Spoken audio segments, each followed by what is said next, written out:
Welcome जिजाची आजी YouTube चॅनलमध्ये. हसताय ना, हसायलाच पाहिजे. आज तुम्हाला मी मजेशीर जोक सांगणार आहे. यशस्वी माणूस तोच होतो ज्याच्यावर शत्रूने लिंबू फिरवले तरी तो त्याचा शरबत करून पितो. श्री किती शिकलेला असू द्या. एकदा बायको बोलली की तुम्हाला काही कळत नाही. विषय संपला. सगळी डिग्री पाण्यात.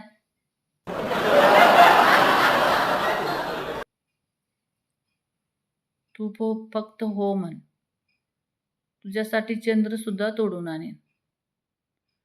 असे स्टेटस ठेवणारी पोरं पत्ता तोडायला जातात आणि मार खाऊन घरी येतात.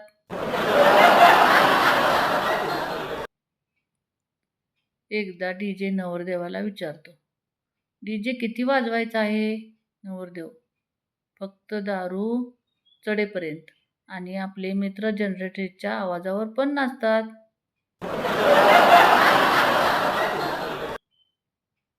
मुलगा जेव्हा बाबांचे ऐकतो तेव्हा लोक बोलतात संस्कारी मुलगा आहे तो. जेव्हा आईचे ऐकतो तेव्हा लोक बोलतात चांगला मुलगा आहे तो.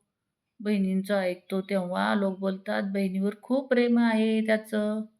आणि बायकोचे ऐकतो तेव्हा लोक बोलतात मेला बायकोचा बैल आहे नुसता.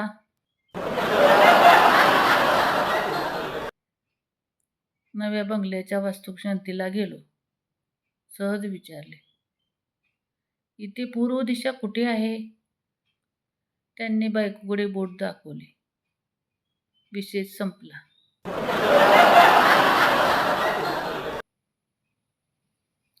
लग्न म्हणजे काय आहे? विजेच्या 2 तारा बरोबर जोडल्या तर उजेड आणि चुकल्या तर जाळण दूर संगच.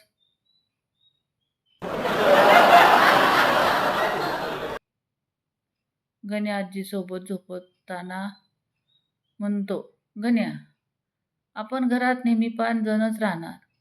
तू, बाबा, आई आणि मी न दीदी. आजी, नाही रे, तुझे लग्न झाले की 6 होणार. गण्या, दीदीचे लग्न झालं की परत 5 होणार. आजी, तुला मुलगा झाला की परत 6 होणार. गण्या, तू मेल्यावर परत 5 होणार. मंगू, मग सुट्टीचा काय प्लॅन आहे? चंगू, काही नाही. ज्याच्या नशिबात प्रायश्चित्त लिहिलेलं असतं त्याच्या बायका उन्हाळ्याच्या सुट्टीत सुद्धा माहेरी जात नाही. एका पार्लरवर पार्टी होती.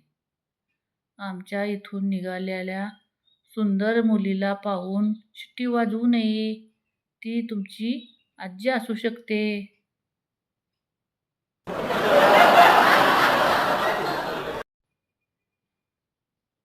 आजकालच्या बायका आपल्या मुलांना शाळेत पाठवताना टाटा करतात, पप्पी घेतात. जणू काय मुलगा शाळेत नाही, परदेशी चाललाय. आणि एक आम्ही होतो. लाता बुक्या खाल्ल्याशिवाय शाळेत गेलोच नाही.